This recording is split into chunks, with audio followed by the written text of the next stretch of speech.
O legado desta mensagem é um tesouro que guardamos com muito carinho, fruto de um fiel ministério de 60 anos. Com vocês, a voz de Roberto Rabelo, com o tema Estava Perdido e Foi Achado. Certo homem, assim se inicia a parábola que estamos considerando, tinha 2 filhos, e o mais moço deles disse ao pai: dá-me a parte que me cabe dos bens. E ele lhes repartiu os haveres.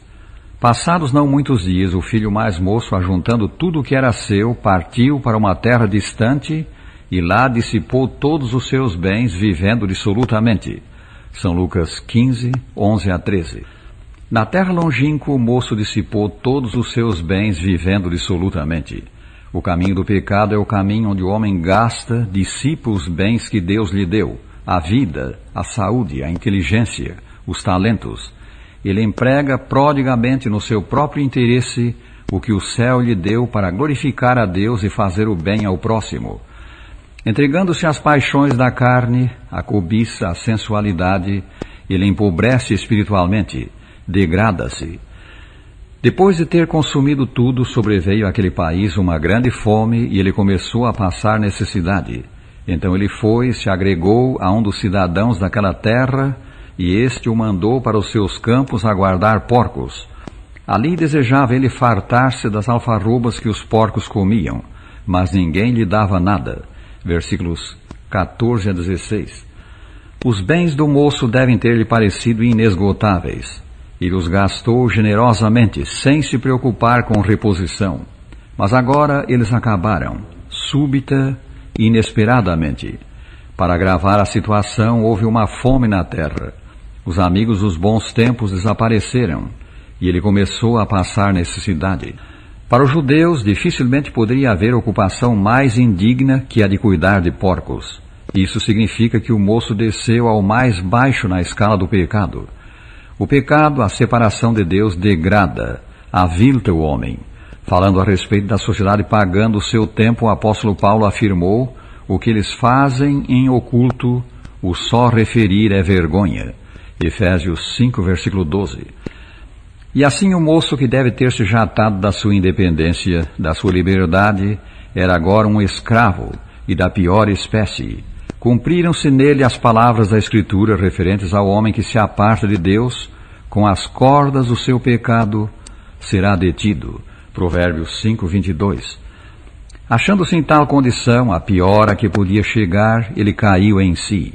Então, caindo em si, disse: quantos trabalhadores de meu pai têm pão com fartura, e eu aqui morro de fome. Levantar-me-ei e irei ter com meu pai, e lhe direi: Pai, pequei contra o céu e diante de ti. Já não sou digno de ser chamado teu filho. Trata-me como um dos teus trabalhadores. São Lucas 15, 17 a 19. E levantando-se, prossegue a história, foi para seu pai. Vinha ele ainda longe quando seu pai o avistou e, compadecido dele, correndo, o abraçou e beijou. Que desfecho maravilhoso! O pai o estava aguardando.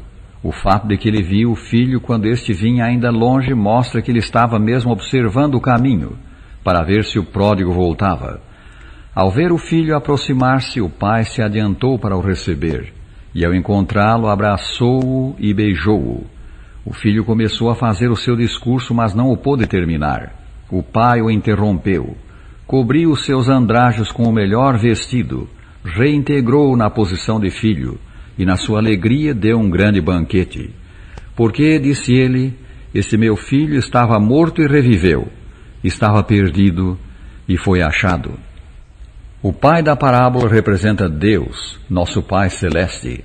Ele atrai a si, pelo amor, seus transviados filhos, pecadores. No dizer da Escritura, atrai-os com cordas humanas, com laços de amor. Oséias 11, versículo 4. Os que se voltam para ele com arrependimento são perdoados e aceitos por filhos. Deus lhes remove as vestes sujas e cobre-os de vestes de salvação. E como o pai da parábola, alegra-se pela volta do pródigo. Assim, disse Jesus, haverá maior júbilo no céu por um pecador que se arrepende do que por 99 justos que não necessitam de arrependimento. São Lucas 15, versículo 7. Prezado ouvinte, se estás no distante país da separação de Deus, entregue às práticas do pecado que arruinam a vida e fazem sofrer, Deus te diz, torna-te para mim, porque eu te remi. Isaías 44, 22. Ouve o convite divino.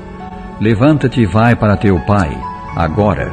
Ele te receberá, perdoar-te-á e dar-te-á a mais elevada de todas as honras, a de ser um filho seu.